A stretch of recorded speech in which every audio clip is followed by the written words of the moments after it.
Venga, hoy un vídeo más sobre plantitas. ¿Quieres saber de qué planta vamos a hablar hoy? Pues quédate en el vídeo porque está cargado de tips y de consejos.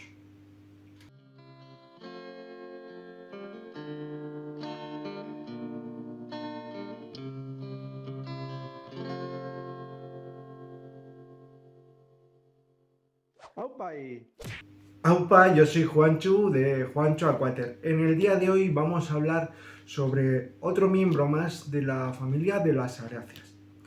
Es cierto, me ha dado últimamente fuertecito con el tema de las aráceas. ¿Y por qué? Bueno, porque son plantas estupendas, de un follaje muy llamativo, mucha diversidad de formas, tamaños y maneras de crecer que las hacen muy atractivas para el cultivo en nuestros hogares.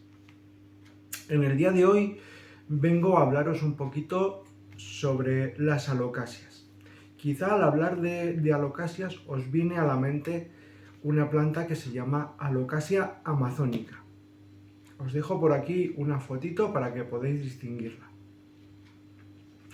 Bien, cuando os hablo de la alocasia amazónica, porque cuando investigué un poquito sobre el cultivo y variedades de alocasias, especies, cultivares y demás, pues lo primero que me apareció como una planta de las más vendidas fue la alocasia amazónica. Y esto me hizo un poco pensar, ya que el género Alocasia o la familia de las Alocasias es única y exclusivamente asiática y Oceanía, es decir, todas las zonas templadas tropicales asiáticas, incluimos también Australia, ¿vale? Entonces, el nombre de Amazónica ya me hizo un poco pensar e indagar más profundamente sobre estas plantas. Y descubrí que, bueno, en lo que es las zonas templadas o bosques tropicales americanos, también existe otro género que se puede parecer mucho a las alocasias, que son los antosomas y las colocasias. Entonces, el nombre de alocasia amazónica me hizo pensar, digo, no puede ser. ¿Cómo han dado este nombre a esta planta? Será, evidentemente, por el nombre, no es un nombre de ninguna especie en concreto y ya podíamos pensar en algún tipo de híbrido. Pero me chocaba mucho la cabeza que hubieran hibridado una alocasia con una colocasia para poder darle, o un santosoma para poder darle el nombre o el sobrenombre de amazónica. Y ahí indagué un poquito más. Indagando, una de las principales características que se dice para la diferenciación entre colocasia y alocasia es hacia dónde mira la puntita de sus hojas. Voy a mostraros esta plantita para que la podáis ver. Y a lo que me refiero es hacia dónde apuntan la punta de sus hojas, o sea, el ápice final de sus hojas.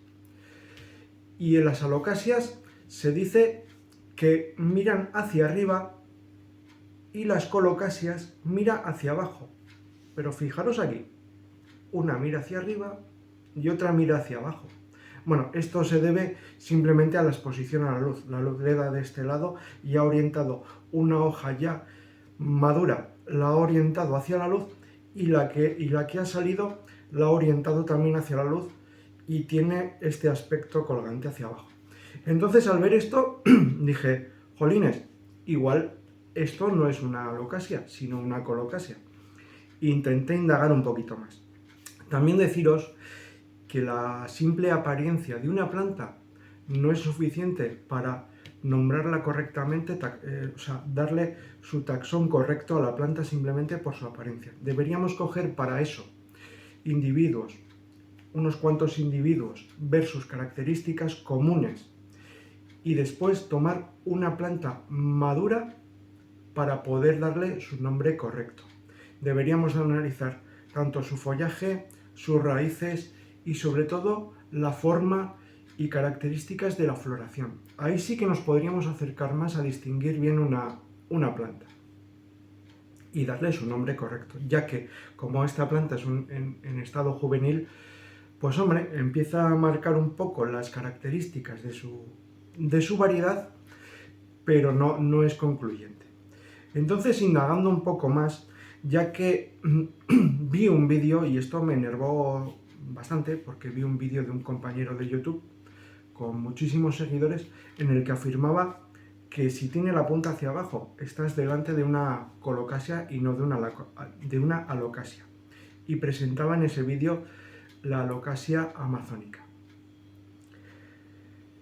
¿Qué deciros sobre esto? Bueno, pues que como creadores de contenido tenemos un poco de responsabilidad de indagar un poquito sobre el tema y no dar por sentados cosas que a nosotros nos parecen un poco obvias pasando así por encima. Indagando un poquito más sobre esto, descubrí que la alocasia amazónica es un híbrido de dos especies de alocasias. Uno es la alocasia longigloba watsoniana, y otro es la alocasia senderiana. Bien, entonces dices, bueno, ¿y por qué ese nombre tan artístico? He de deciros que el 90% de las variedades de plantas que cultivamos en nuestro interior no son variedades puras, como esta de aquí, sino que son híbridos o cultivares. Entonces, ya partiendo de esa premisa de que no son variedades puras, la inventiva de los clonadores, los hibridadores, incluso los descubridores, es muy grande y dan nombres un tanto peculiares como este nombre de alocasia amazónica, que es correctamente un nombre correcto para esta planta, y sin embargo, llamarla alocasia amazónica con una X por medio sería totalmente incorrecto, ya que eso implicaría, lo primero, el nombre de la madre y el nombre del padre, de los dos progenitores, y la X significaría un híbrido, pero en este caso no es así, ya que no es un híbrido de alocasia y de algo amazónico, sino que es un híbrido de dos alocasias. Este nombre se debe a su creador.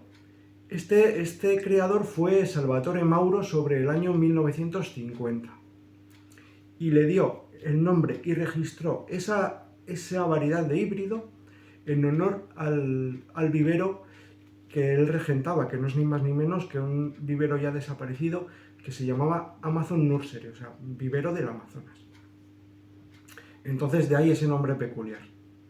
Os dejaré también escrito cómo está bien llamada esta planta y cómo está mal llamada esta planta. Bueno, en este vídeo me habéis oído hablar ahora de híbridos, variedades, especies puras. Y quería explicaros un poco, no solo sobre las alocasias, sino sobre todas las plantas que cultivamos hoy en día. Deciros a grandes rasgos y sin entrar en mucha materia de botánica, para que todo el mundo lo entienda, qué es una especie, qué es un híbrido y qué es un cultivar. Bueno, una especie, generalmente las especies solo las crea la madre naturaleza y son un grupo de plantas de características similares o muy parecidas que crecen aisladas de otro grupo, aunque sean consideradas de la misma familia, aisladas de otro grupo, con lo cual la reproducción entre ellas es endogámica y dan origen a una especie consolidada. Una especie consolidada transmite sus genes generación tras generación mediante semillas, aunque también se puede cultivar o se puede reproducir por partes de la planta. Pero se dice que es una especie cuando esa genética perdura en el tiempo, transmitiéndose mediante la propagación sexual mediante semillas. Vale. Como os he dicho, también un híbrido es juntar de dos grupos pertenecientes a la misma familia, de dos grupos aislados o cercanos, pero más bien digamos aislados, ya que se toman para hibridar características diferentes dentro de plantas de una misma familia. Se juntan o se intentan reproducir sexualmente y los resultantes de esas semillas son todos híbridos. ¿Qué ocurre con estos híbridos? Bueno, en el caso de muchas plantas, cada flor fructifica en una sola semilla, pero hay plantas que cada flor fructifica en infinidad de semillas.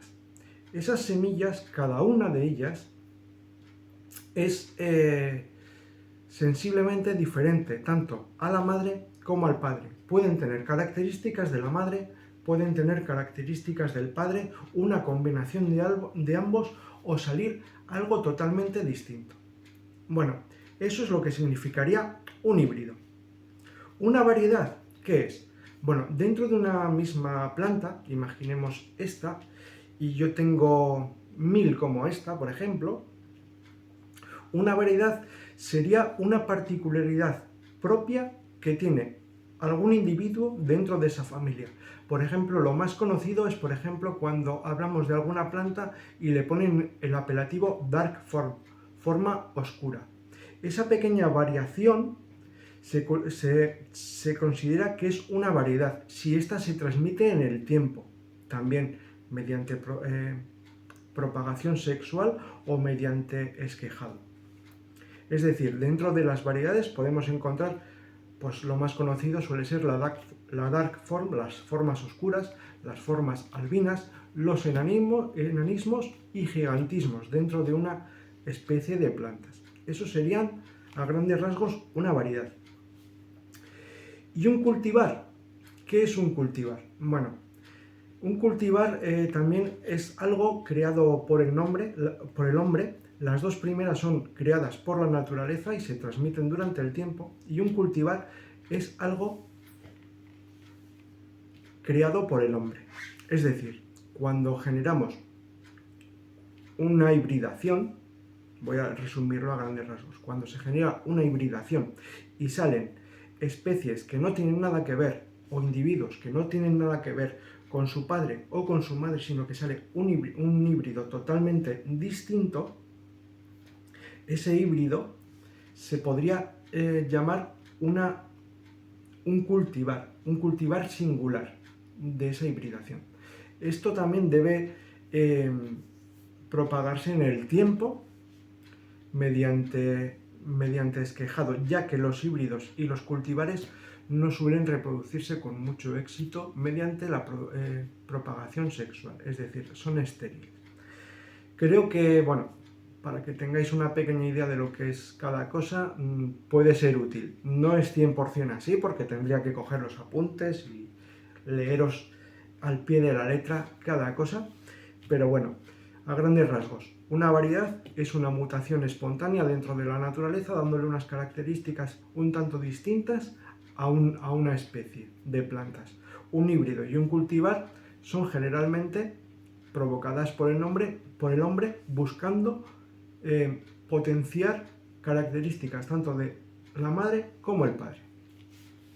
Y ahora ya pasando, vamos a hablar sobre esta preciosidad que tenemos aquí. Esta preciosidad que tenemos aquí, ya habéis leído el título, es una Alocasia Silver Dragon. Esta Alocasia no está muy claro si es un cultivar o si es un híbrido, pero sí que os digo ya que es algo creado por el hombre y su especie antecesora o su punto de partida es la Alocasia vaginda. Esta Alocasia vaginda, su área de distribución principal es Indonesia, se cree que la zona de Kalimantan. Y a partir de esa especie de Alocasia vaginda, que la especie pura seguramente no la haya en ningún salón de ningún aficionado como yo, sino que haya cultivares o híbridos de la misma especie. Esta en concreto, investigando, ya que, bueno, cuando tienes un piso de reducciones de dimensiones reducidas, lo que buscas es tener especies singulares, pero de tamaños contenidos o de tamaños manejables. Esta especie en concreto nos dice que, aparte de ello, que es una especie bastante rústica, una variedad de Alocasia bastante rústica, y en concreto este cultivar o este híbrido nos dice que es bastante resistente y muy adaptativo a nuestro entorno.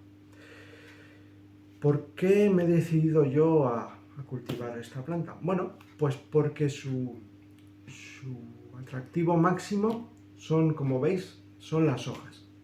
Estas hojas ya empiezan a marcar unas ciertas nervaduras, pero esto se potenciará más con el tiempo, Esta es una planta muy juvenil, apenas yo calculo que tendrá un par de meses, pero cuando madure estas características serán bastante más acentuadas. Nos dice en su ficha de cultivo y de sus características que es una alocasia que permanece bastante compacta, no superando los 30 centímetros de altura, ya que si tenemos en cuenta las variedades puras hay algunas que se nos dispararían de tamaño. Son igualmente hermosas o incluso más, pero no son muy manejables para sitios pequeños. Entonces, esta nos dice que tiene un porte de unos 30 centímetros de alto, que es bastante prolífica en cuanto a mantener las hojas, y que sus hojas pueden llegar a tener en torno a 18-20 centímetros de largo, es decir, desde el peciolo hasta la puntita, y unos 7-8 centímetros de ancho, con lo cual la hace bastante atractiva y bastante llamativa. Son, digamos, las aráceas son consideradas de hojas, su atractivo generalmente son las hojas, y son consideradas de follajes exuberantes y de hojas masivas. Por eso me ha gustado esta planta. ¿Qué más contaros? Bueno, ¿cómo distinguir muchas veces si estamos delante de una arácea? Pues a veces es muy obvio y otras veces es bastante difícil. Si tenemos una hoja como esta, una plantita de reducido tamaño, una planta juvenil, pues nos dice que generalmente las aráceas tienen unas hojas en forma de corazón o de punta de lanza. Como veis, esta quiere parecerse un poco a una punta de lanza por su forma alargada y un poquito a una forma de corazón, pero al ser híbridos y cultivares esto muchas veces no es determinante a simple golpe de vista. Otra forma de determinarlas y que no hay equivocación ninguna es cuando están en floración. Bueno, como os iba diciendo, la forma de distinguir una arácea es en su floración. Y la floración de las aráceas es inconfundible en el reino vegetal. Se trata de una floración a veces muy llamativa, como la del anturio rojo o la de las calas, que son cultivadas por su llamativo forma y colores de las flores, en el caso del anturio rojo por su pétalo impresionantemente rojo, casi color carmín, las calas, su pétalo exterior totalmente blanco generalmente, y las hacen muy llamativas. Y en el centro tienen una especie de churrito. Bueno, el churrito se llama espádice y el pétalo que las envuelve, que no es más que una hoja modificada, es la espata. Cuando vemos un tipo de floración así, podemos estar seguros de que estamos delante de una arácea. Volviendo al cultivo y manejo de estas plantas. Como veis, esta planta la he adquirido pues, ahora un par de semanas y la he puesto aquí para el vídeo porque está recién regadita y así pues no me moja. ¿Este es el método definitivo para este cultivo exitoso? Pues no. ¿Pero por qué no lo he trasplantado todavía? Bueno, cuando adquirimos una planta de vivero, yo soy de los que esperan entre 15 y 20 días a que se adapte de nuevo a nuestro hogar, ya que en el vivero, cuando nosotros la adquirimos, puede haber llegado en unas condiciones de viaje bastante regulares. La exponen en el vivero, nosotros la traemos a casa y que resulta que en el transcurso de 15 días ha cambiado de 3 métodos de cultivo, 3 exposiciones solares, 3 ambientes de humedad distintos.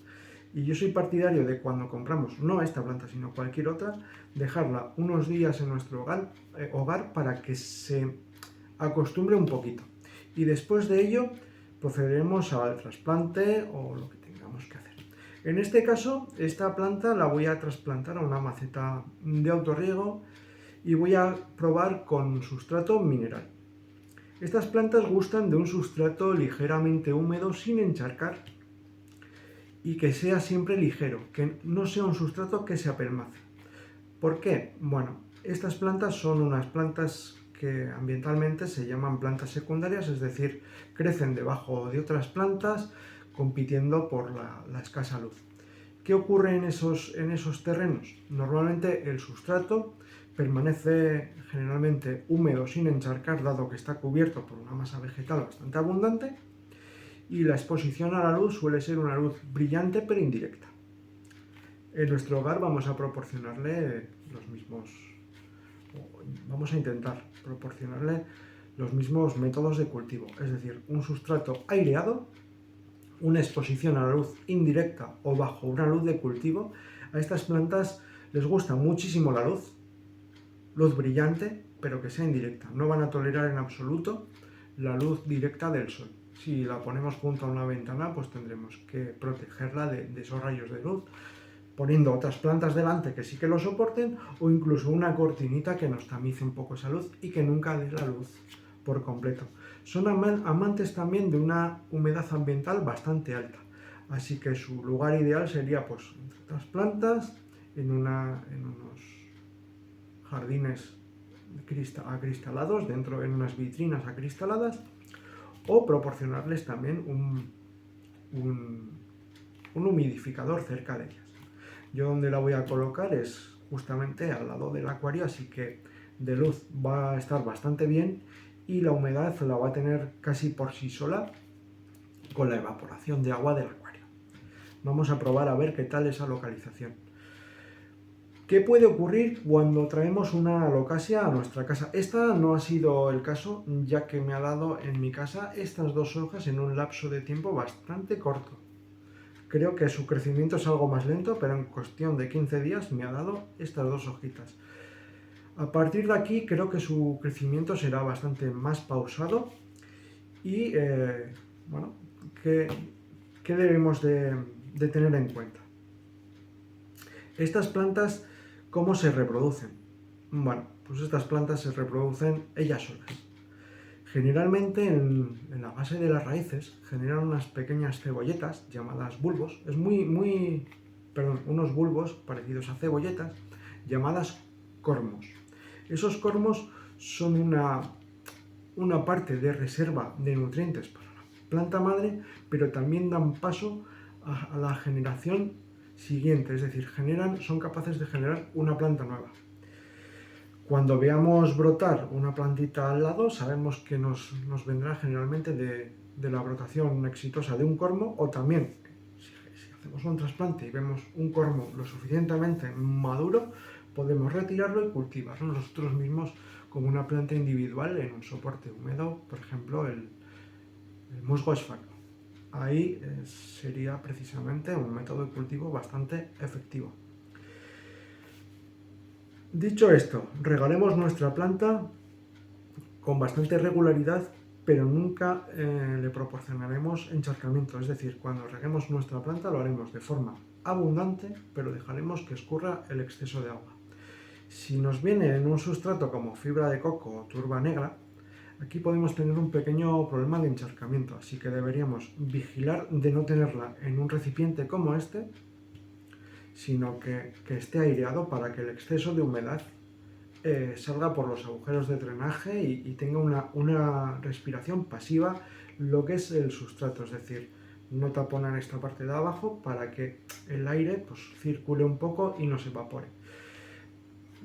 ¿Cuál sería mejor sustrato? Pues cualquier otro que podamos preparar. Están muy de moda los sustratos minerales o sustratos aligerados con vermiculita y cosas así, con piedra pómez, vermiculita, arcilla expandida, cualquier cosa que nos aligere el sustrato. Aunque sí son amantes un poco de materia orgánica en el sustrato, con lo cual en nuestra mezcla de sustratos aireados podemos poner un poquito de humus de lombriz y será más que suficiente. Bueno, en el próximo vídeo os voy a hacer lo que es el trasplante de nuestra alocasia Silver Dragon y veremos qué tal resulta. Si es un poco shock para ella pasar de un sustrato que está en fibra de coco a un sustrato mineral o se adapta perfectamente. Yo creo que se adaptará más bien que otra cosa porque es una planta joven y está bastante fuerte, con lo cual el cambio no debería de notarse mucho. También es cierto que en las épocas invernales estas plantas tienen una característica, que puede ser que pierdan parcialmente o casi en su totalidad las hojas. Esto se debe a cambios bruscos de temperatura. No nos alarmemos. El bulbo o el rizoma interior sigue vivo y este será el precursor de cuando las temperaturas sean un poco más agradables o los riegos sean más frecuentes y adecuados, de brotar de nuevo y sorprendernos con estas maravillosas hojas. Yo voy a intentar que no pierda las hojas, voy a intentar darle un cultivo lo suficientemente bueno dentro de mis posibilidades para que su desarrollo siempre sea a más, ya que cuando eso ocurre podemos volver a empezar con hojas como esta de aquí, con hojitas pequeñas. Si evitamos que eso ocurra, lo que haremos es que nuestra planta siga aumentando constantemente el tamaño de sus hojas. Bueno, sin más, y perdonadme si ha sido un vídeo un poco chaposo, si ha habido conceptos un poco ambiguos, quería dejar claras bastantes cosas y sobre todo el pequeño toque de atención a los creadores de contenido en las plataformas, que debemos de intentar transmitir una información lo más fiel posible. Evidentemente, todos los que estamos creando contenidos no somos ninguno o casi ninguno profesional, con lo cual en nuestras palabras podemos errar en pequeños conceptos, pero no en la idea general. Lo que no estaría bien, por ejemplo, llamarle a esto cactus de Navidad, ¿vale? Esto es una alocasia independientemente de su apariencia. Si os ha gustado el vídeo, si os ha parecido interesante, podéis comentarme cualquier cosita y que sepáis que todos los comentarios serán respondidos y atendidos en la mayor brevedad posible. También me haréis un favor si dejáis el like y os suscribís al canal. Muchas gracias por vuestro apoyo y hasta el próximo vídeo.